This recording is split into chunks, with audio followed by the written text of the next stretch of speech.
네, 안녕하세요. EBS 연계 모르는 작품 총정리의 강사 이승우입니다.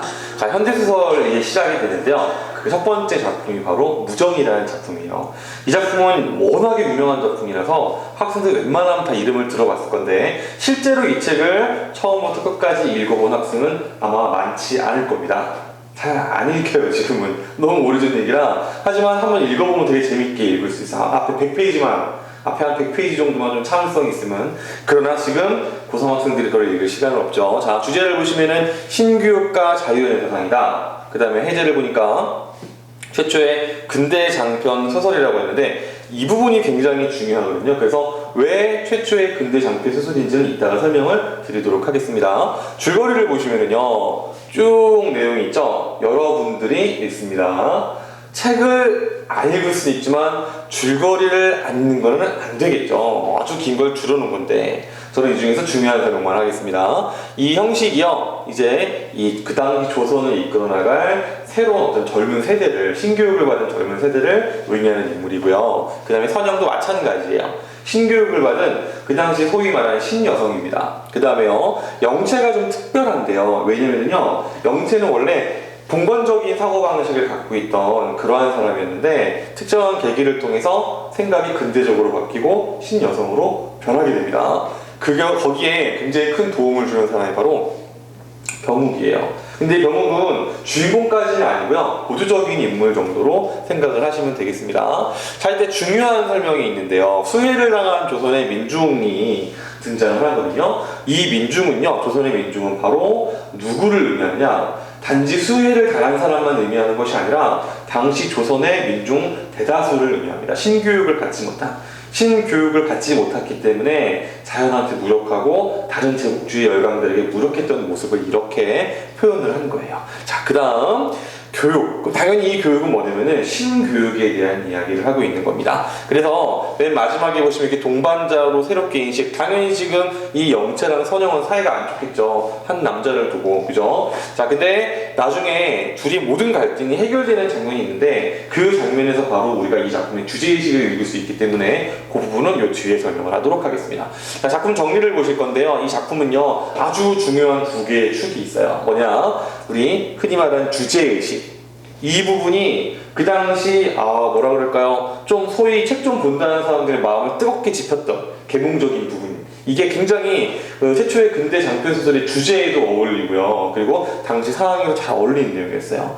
그 다음에 또 대중성. 사실 소설이라는 게 재미가 없으면 읽기가 힘들죠. 지금이야 인터넷도 있고 뭐 TV도 있고 놀 거 많지만 그 당시엔 유흥거리가 책 보는 거였어요. 재미가 없으면 성공을 할 수 없었는데 자유연애 사상이라는 이 자유연애 사상은 바로 뭐냐면은 자, 지금 보시다시피 삼각관계를 만들어냈습니다. 삼각관계는 지금도 굉장히 많이 쓰는 그런 소재죠. 자, 그래서 이 삼각관계가 어떻게 처음에 진행이 되냐면요, 형식이랑 선영이 서로 사랑하는 사이예요. 같은 뿅뿅이죠. 자, 그리고 형식이랑 영채도요, 조금 모종의 관계가 있는데 얘는 사랑하는 관계가 아니고 깨져버립니다.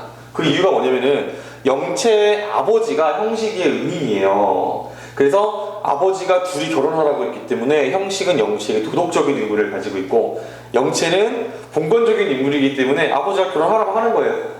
그래서 얘는 얘를 계속 사랑하고 형식은 도덕적인 의무감만 있을 뿐 사랑하는 것이 아니기 때문에 이 둘과 이렇게 선영이랑 사랑하는 것을 선택을 하게 되는 거죠. 당연히 그러니까 선영이랑 영채 사이는 좋을 수가 없겠죠. 갈등하는, 물론 그렇죠, 머리채 자꾸 막 때리고 막 그러지 않습니다. 욕하지 않고 그냥 이렇게 좀 약간 좀 껄끄러워하고 좀 눈물 흘리고 막 그런 거예요. 지금 것처럼 자극적이지 않습니다. 자, 근데 여기 특징이 뭐냐? 이 대중성은요, 아주 개인적인 영역입니다. 사랑 문제를 인한 개인 간의 갈등이에요. 자, 그런데 이 개인 간의 갈등이 해소가 되는 모습이 굉장히 이 주제의 의식이랑 밀접한 연관성이 있습니다. 지금 계몽성 설명했잖아요, 그죠? 자, 왜 계몽성이냐? 똑같이 이 사람 관계가 여긴 대립이었다가 이제 안 그래요. 민족의식이 각성되는 순간, 민족의식이 각성되는 순간 갈등이 해결됩니다.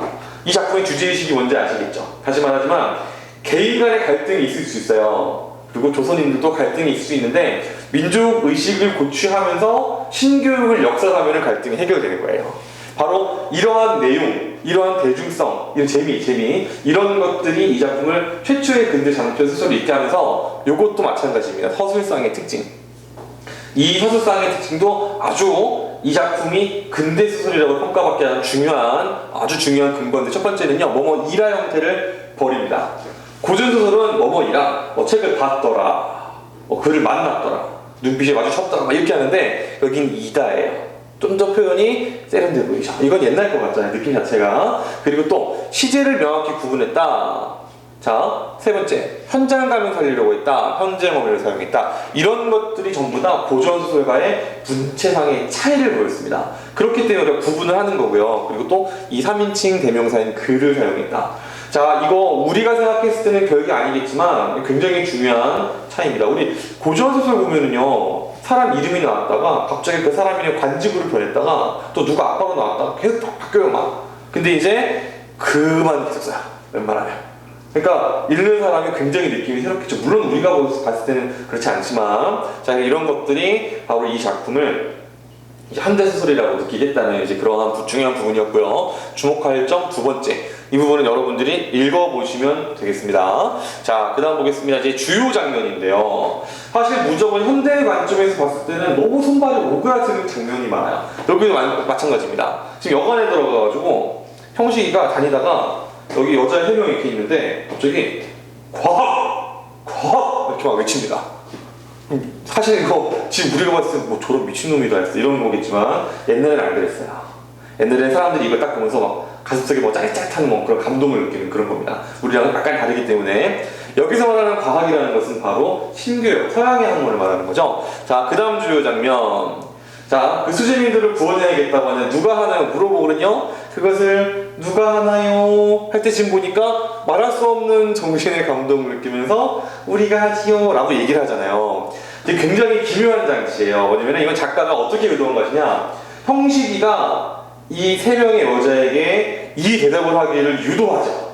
근데 마찬가지로 독자들도 이것을 보면서 그래, 내가 해야지, 내가 해야 되는 거라는 깨달음을 얻게 하는 그러한 장치라는 겁니다. 굉장히 재미난 부분인데, 이 부분은요, 수능에 출제가 된다면 반드시 여기서 물어보게 되어 있습니다. 고기를 딱 주고 독자와 어떤 관계를 연결시키는지. 자, 그 다음에 이제 또 보시면은, 그 다음 보겠습니다. 불길이 번쩍인다. 이제 민족의식이 각성이 되는 거예요. 그러면서 마지막 부분, 너와 나라는 차별 없이 온몸으로 하나가 된다. 자, 여기서 바로 개인적인 원인에서 발생했던 그 갈등이 민족적인 차원에서 봉합이 되는 모습을 잘 보여주고 있습니다.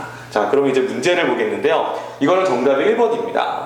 자, 보시면은 과학을 가지고 튼튼한 집을 짓는 거니까 이 과학기술이 부족해서 그래서 수해에 당해버린, 집이 무너진 이제 그러한 내용을 잘 드러내고 있죠. 2, 3, 4, 5는 아예 연결이 안 되기 때문에 설명할 거리가 아예 없습니다. 자, 그 다음에요. 그래도 혹시 설명이 필요한가요? 그럼 이거 필요 없는 사람은 좀 넘기고 오세요. 자, 지금요, 그녀에게 산교육을 주었다. 이거는 관념적인 지식보다 실제를 통해 경험하는 게 중요하다. 맞는 말이지만 이거 교육풍토랑 상관없어요. 그냥 가서 깨달으라는 얘기, 직접 보고서. 민족의식을 느끼고 싶으면 가서 보고 깨달아라. 3번이요. 지금 정신의 감동을 느꼈다. 상대의 자신의 의견에 동조함. 이거 자신의 의견에 동조하기 위해서는 무엇보다 중요한 것이 감동을 주는 것이다. 이거랑 경험이랑 아무 상관이 없죠. 교육풍토랑 또. 4번. 자, 위기를 극복하기 위한 협력이 중요하다 그랬는데, 정신적, 정서적 감화에 기회가 적었는지 많았는지 우리가 확인할 방법이 없습니다. 5번. 우리는 우리 자손에게 고마운 조상이라는 말을 듣게 합시다라는 후손들의 이 말의 의미는 뭐냐면 우리가 지금 교육을 잘 해주자예요. 근데 조상을 섬기는 것이 중요한 거랑 또 아무런 관계가 없는 설명이 되겠죠. 다음 문제입니다. 자, A, B, C, D 중에 지시하는 대상이 같은 거예요. 자, 이거 읽어보면서 할게요. A 보세요. 저들에게 힘을 주어야겠다. 여기서 말하는 저들이 누구겠습니까? 당연히 조선 민중들이죠, 여기서는. 자, 그래서 N 수지명 한번 당하고있네요. 자, B, 여러분은 오늘 그 간극을 보고 어떻게 생각하십니까? 바로 밑에 세 사람은 이렇게 했죠. 그러니까 이 세 여자. 그 다음 또 이제 C를 볼까요? C 어디 있습니까? 자, 우리가 하지요. 그 밑에 또 설명 보니까 새 처녀의 입에서 떨어진다. 3명이죠. D를 보겠습니다. 네 사람. 여기 이제 형식이 추가됐죠? E를 볼까요? E. 자, 뒷장이 있습니다. 자, 새 문명을 건설하겠다고 장담하는 그네의 신세도 불쌍하고, 자, 여기서 말하는 그네. 지금 이제 공부를 하겠다는 그들이라는 뜻이에요. 그러니까 이 네 명이 다 포함된 거죠. 정답은 바로 5번이 되겠습니다.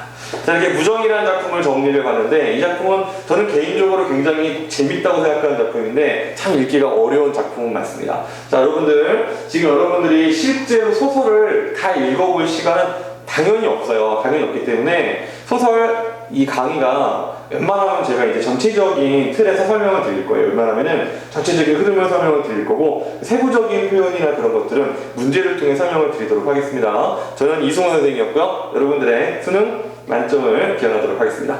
화이팅!